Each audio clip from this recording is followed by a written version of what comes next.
नमस्कार, स्वागत छ यहाँहरूलाई यस हाम्रो युट्युब च्यानलमा। आज हामीले पासपोर्ट साइजको फोटोको ब्याकग्राउन्ड कसरी चेन्ज गर्ने भन्ने बारेमा सिक्न गइरहेका छौँ। यो चाहिँ निकै सजिलो र छिटो तरिकाले चेन्ज गर्न सिक्दैछौँ है।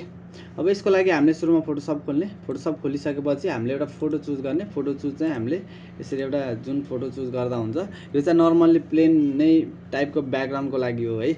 अब यसरी हामीले क्विक सिलेक्सन टुलमा त्यसमा गइसके पछाडि सिलेक्ट सब्जेक्ट गरौँ।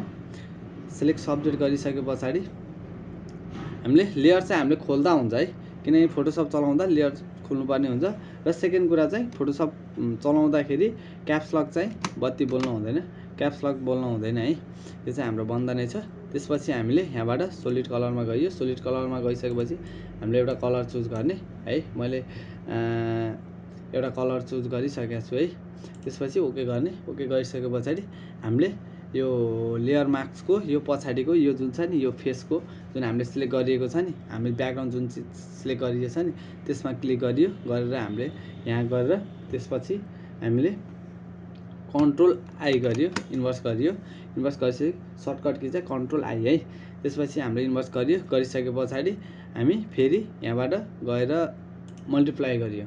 मल्टिप्लाई गरेपछि हाम्रो ब्याकग्राउन्ड चेन्ज भइसक्यो है। यसरी हामीले चेन्ज गर्न सकिन्छ। यसरी हामीले जुनसुकै पनि प्लेन सेतो ग्रे भयो है, यसरी हामीले चेन्ज गर्न सकिन्छ है। हामीले व्हाइट राख्न सक्यो, यसरी प्लेन राख्न सक्यो, यसरी हामीले ब्याकग्राउन्ड चेन्ज गर्न सकिन्छ।